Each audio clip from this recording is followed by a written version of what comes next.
Vamos fazer o balanço energético da Terra e, consequentemente, determinar qual a temperatura média do nosso planeta. Temos aqui esta imagem, representa um feixe de raios paralelos, de raios luminosos, ou seja, energia eletromagnética na região do visível proveniente do Sol. Atendendo à distância que o Sol se encontra da Terra, podemos considerar que estes raios luminosos, a esta distância, são paralelos entre si, e porque a Terra está localizada no espaço, há uma determinada quantidade de radiação que não passa para além da Terra. Essa quantidade de radiação estará assim a ser bloqueada por um círculo de área πr ao quadrado. Repare que se, por exemplo, imaginasse aqui a Terra seccionada aqui entre um polo norte e o polo sul, e se a rodássemos, a Terra iria parecer este círculo. Portanto, compreende-se facilmente que esta área será a área que vai, sobre a qual, aliás, vai incidir a referida radiação. Para prosseguirmos, vamos fazer uma revisão sobre os conceitos de constante solar e de albedo. Vamos falar sobre a constante solar. Começamos por esclarecer o desenho, o esquema.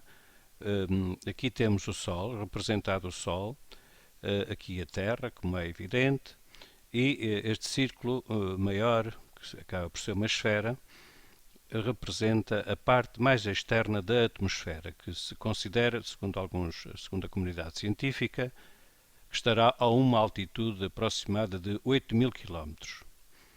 Temos aqui também o raio da Terra, o raio médio da Terra, 6.400 km.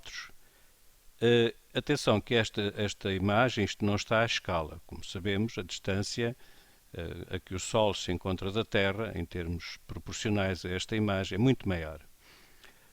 No entanto, há aqui um conceito importante, é que nesta região nós poderemos considerar que ela recebe um feixe de raios paralelos, aqui simbolizado por esta região retangular. Queremos saber qual é a energia que incide em cada segundo num metro quadrado a esta distância, ou a esta altitude, esta distância da superfície da Terra. E o valor que a comunidade científica internacional aceita é que cada metro quadrado, a esta altitude, portanto uma altitude média de 8.000 km, recebe em cada segundo 1.367 joules. Parece que o watt é joule por segundo, portanto serão 1.367 joules por segundo em cada metro quadrado. Se quiser uma analogia, tendendo a que isto é mais ou menos a potência, 1.367 watts, é muito próximo da potência de um secador de cabelo, pois ficará com a ideia de que cada metro quadrado, a altitude de 8.000 km, e nesta zona, nesta região, portanto entre o Sol e a Terra, recebe em cada segundo 1.367 joules. Portanto, é este valor da constante solar que nós vamos utilizar em algumas partes deste curso. Vamos falar sobre o conceito de albedo. Todos sabemos que os corpos, quando sobre eles incide radiação eletromagnética, podem absorver completamente essa radiação eletromagnética ou podem refletir parcialmente ou refletir essa radiação eletromagnética. Por exemplo, no caso de um espelho, essa reflexão é uma reflexão ordenada. Mas, por exemplo, se for uma folha de papel, essa reflexão já é uma reflexão desorganizada. Claro que cada raio luminoso continua a respeitar as leis da reflexão. Mas, enquanto que aqui, no caso de uma superfície espelhada, todos os raios luminosos que incidem paralelamente abandonam a superfície espelhada paralelamente, aqui se tivermos raios luminosos a incidir sobre a superfície rugosa, não polida, não espelhada, os raios luminosos vão ser refletidos, cada um respeitando as leis da reflexão, mas de forma desorganizada. Esta reflexão é dita de reflexão difusa e é esta que está relacionada com a definição de albedo. Ou seja, as substâncias recebem uma determinada quantidade de luz proveniente, por exemplo, do Sol e vão refletir difusamente, é importante este pormenor, vão refletir difusamente parte dessa energia. O quociente entre a energia refletida difusamente e a energia incidente, em percentagem, se quisermos, chama-se albedo. O albedo provém de uma palavra latina que era albedus, que quer dizer esbranquiçado. Se lermos aqui a definição, ela contém basicamente aquilo que foi dito. Vamos então ver aqui esta superfície aqui. Temos aqui uma montanha, temos aqui neve e o albedo deste material está compreendido entre 80% a 95%. O que é que isto quer dizer? Quer dizer que das 100 partes de radiação que incidiram na neve daquela montanha, 80% a 95% são refletidas difusamente. E isto é uma coisa interessante, porque a questão que podíamos colocar é, então, mas está aqui neve, está a incidir o sol aqui, porque é que esta neve não funde? E a resposta está exatamente porque a neve tem um albedo muito grande, ou seja, a quantidade de energia que é refletida difusamente é grande, ficando retida uma pequena percentagem e que não dá para haver uma fusão visível da neve permanente, da neve que se depositou nesta montanha, ou noutra, obviamente. Temos agora uma outra superfície aqui, que é, por exemplo, a relva. A relva tem um albedo entre 25% a 30%. O que é que isso quer dizer? Quer dizer que das 100 partes de energia eletromagnética que incide nesta relva, 25 a 30 partes destas 100 dessa energia é difundida, é refletida por difusão. E o que nós verificamos é que, comparado com a desta montanha, com a da neve, a relva tem um albedo mais pequeno, muito mais pequeno. Mas temos aqui, por exemplo, Alcatrão. Alcatrão com um albedo muito pequeno. O que é que isto quer dizer? Quer dizer que quase toda a radiação eletromagnética que incide sobre o Alcatrão não é refletida, só uma pequena percentagem que é refletida por difusão. Nós temos, nos dias de verão, um fenómeno interessante. Costumamos dizer, está tanto calor, calor entre aspas, está a uma temperatura elevada, que até o Alcatrão está a derreter, mas se usarmos um termo mais de acordo com as ciências, que até o Alcatrão está a fundir. Porquê? Porque a quantidade de energia que o Alcatrão absorve é muito grande, dado que tem um albedo muito pequeno. Nós aqui temos mais uma paisagem relacionada com um campo de cultivo, onde o albedo está mais ou menos parecido com aqui o da relva. Esta fotografia pretende representar, esta imagem pretende representar parte da superfície lunar. E o que é que nós verificamos? Verificamos que tem um albedo muito pequeno, 6 a 8%. O que é que isto quer dizer? Quer dizer que praticamente quase toda a energia que incide no planeta, aliás, na Lua, neste caso, é absorvida. Só 6 a 8% é que é refletida difusamente. Cientistas fizeram as contas e então o albedo médio da Terra é de 30%, ou seja, de 100 unidades de energia eletromagnética que incidam no planeta de uma forma geral, podemos afirmar que 30% dessa energia é refletida difusamente e, portanto, ficam retidas unicamente 70%. A questão do albedo é muito importante na análise das alterações climatéricas, porque neste caso, por exemplo, da Lua, a maior parte da energia fica retida, porque a energia que é emitida e, portanto, difusamente está entre 6 a 8%. As superfícies negras tendem a ter um albedo muito baixo. De maneira que, imagina que isto aqui era uma floresta verde, cheia com árvores. Tem um albedo entre 25 a 30%. Se por acaso houver aqui um incêndio florestal, neste caso na relva não, mas vamos admitir que isto era uma floresta, teria a mesma coloração, teria praticamente o mesmo albedo. Se houver aqui um incêndio, de um albedo de 25 a 30% passamos para um albedo muito próximo do alcatrão. O que quer dizer que estamos a contribuir para que muito pouca energia seja refletida, ou seja, menos do que se fosse verde.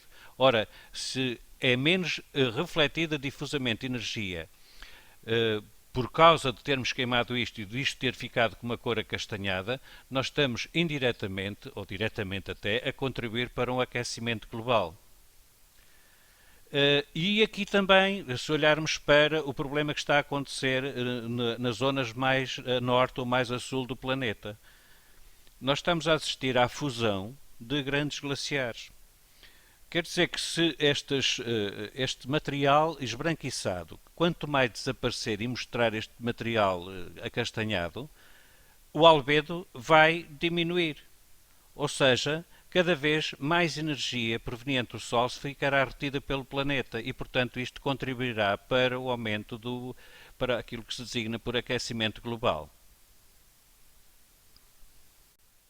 Depois de termos feito uma revisão sobre os conceitos de constante solar e de albedo, estamos em condições de prosseguir no balanço energético da Terra.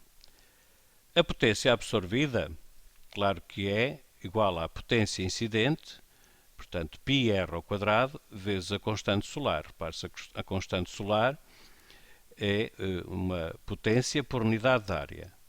Portanto, se multiplicamos pela área total, vamos ficar com a potência absorvida, que é, portanto, a potência bloqueada por este círculo, menos, a potência que não é absorvida e, portanto, não é absorvida devido a quê?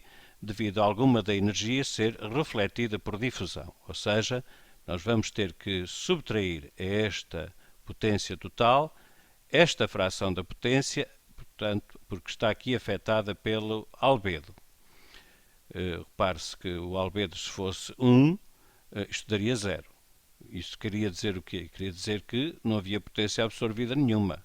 Aquilo que incidia neste círculo era novamente refletido por difusão para o espaço. Mas, como sabemos, o albedo médio da Terra até a volta de 0,3. Este S0 é a constante solar, como se sabe é 1367 watts por metro quadrado e, portanto, o albedo. Ou seja, a potência absorvida é igual à potência incidente neste círculo menos a potência que foi refletida por difusão, devido ao albedo. O facto de alguma energia ter sido absorvida pelo planeta vai fazer com que ele se encontre a uma determinada temperatura, ou vai também fazer com que ele se encontre a uma determinada temperatura, e como sabemos, qualquer corpo que se encontra a uma determinada temperatura emite radiação. E no caso da Terra, devido à temperatura média que ela está, a radiação que vai ser emitida é na região do infravermelho. Portanto, vamos calcular a potência emitida. Como sabemos, através da lei de Stefan-Boltzmann, a potência será E sigma T à quarta vezes a área. Agora, a potência emitida é multiplicar por 4πr ao quadrado. Aliás, a intensidade é multiplicar por 4πr ao quadrado. Porquê? Porque a Terra emite em todas as direções. E, como sabemos, ela é aproximadamente esférica e a área da superfície de uma calote de uma esfera, aliás, é 4πr ao quadrado. Portanto, temos aqui a intensidade a multiplicar pela área e, portanto, temos a potência emitida. Vamos então continuar a fazer o nosso balanço. Ora, isto é a potência absorvida, primeiro membro, está ali. Já afetada, portanto, a potência absorvida é a potência que incide neste círculo, subtraída da potência que é refletida devido ao albedo. Portanto, é isto que está aqui. Ou seja, o que fica na Terra é esta diferença. E claro que se a Terra se mantém mais ou menos a mesma temperatura, mantém uma temperatura constante, nós podemos igualar à energia que é emitida, a potência, aliás, que é emitida, que está aqui assinalada por esta expressão. Vamos proceder a simplificações. Os πr ao quadrado podemos dividir tudo por πr ao quadrado e ficamos só com S0 menos A S0 igual a sigma T à quarta vezes 4. Vamos resolver em ordem a T à quarta. Substituindo aqui pelos valores que são mundialmente aceites, nós encontraríamos para a superfície do planeta 255 Kelvin, ou seja, menos 18 graus Celsius. E que não é de facto a temperatura média do nosso planeta, como todos sabemos. Mas, feito o balanço energético, contando unicamente com o albedo, seria esta a temperatura que deveríamos ter. No entanto, não nos podemos esquecer que temos ainda o efeito estufa. Há energia, como se sabe, que é emitida pela Terra e volta a ser reenviada para a Terra através da desexcitação das moléculas que constituem os gases de efeito estufa. E, portanto, vamos ter que falar um pouco sobre isso para fazermos o respectivo acerto. Portanto, vamos falar sobre efeito estufa, voltaremos para terminar o problema do balanço energético da Terra. Vamos falar um pouco sobre o efeito estufa. Temos aqui a Terra, a atmosfera terrestre e aqui algumas das moléculas dos gases que constituem a atmosfera terrestre, nomeadamente na troposfera.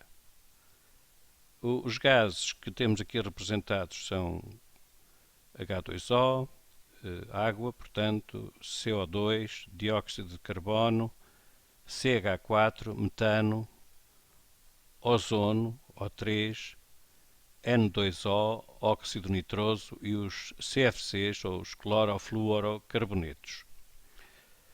Portanto, eles estão disseminados na atmosfera. O que é que se passa com o efeito estufa? Em que consiste o efeito estufa? Como sabemos, a Terra recebe numa das suas partes, permanentemente virada para o Sol, recebe energia proveniente do Sol. Essa energia é radiação eletromagnética, a maioria na zona do visível. Essa radiação eletromagnética visível atravessa praticamente sem sofrer absorção a atmosfera terrestre. É alguma parte refletida pelas nuvens, mas a maior parte atinge a superfície do planeta. Ao atingir a superfície do planeta, vai-lhe provocar aumento de temperatura. E a Terra, estando a uma temperatura, como qualquer outro corpo, vai emitir radiação. Atenção, vai emitir radiação, é a radiação emitida que vamos falar, mas na região do espectro eletromagnético correspondente à radiação infravermelha. Repare-se, recebe radiação na zona do espectro eletromagnético, na zona visível, mas depois emite na zona do infravermelho. Aliás, se nós olharmos aqui para este gráfico, que traduz a radiância em função do comprimento de onda, aqui está em nanómetros, nós verificamos que, por exemplo, se estivesse a 37 graus Celsius, o máximo da radiação emitida seria aqui à volta de 10.000 nanómetros. Portanto, zona do infravermelho, comprimentos de onda próximos ou relacionados com o infravermelho, assim como que se estivesse a 100 graus Celsius. E o que é que acontece então a esta radiação infravermelha? Esta radiação infravermelha, se a atmosfera fosse completamente transparente, iria novamente para o espaço. O problema é que há algumas moléculas que interatuam com este tipo de radiação, com a radiação infravermelha. E o que é que pode acontecer? Por exemplo, esta molécula de dióxido de carbono, depois de ter absorvido energia da radiação infravermelha, volta a emiti-la e volta a emiti-la para a Terra. Claro que outras emitirão para o espaço, mas algumas vão emiti-las novamente para a Terra. Quais as consequências disso? As consequências disso é que a temperatura do planeta é um pouco mais alta do que aquela que seria se não houvesse efeito estufa. E o facto de haver efeito estufa faz com que as condições de vida na Terra sejam aquelas que nós conhecemos. Então, mas o problema, não existe problema relacionado com o efeito estufa? O efeito estufa, ao fim e ao cabo, é benéfico? Sim, o efeito estufa é benéfico. Porém, devido à industrialização e ao desenvolvimento tecnológico, estamos a desequilibrar a concentração destas moléculas na atmosfera. E em que é que isso é prejudicial? É prejudicial porque aumentando o número, a concentração de moléculas de efeito de estufa, isso vai fazer com que mais radiação infravermelha seja reemitida para a Terra.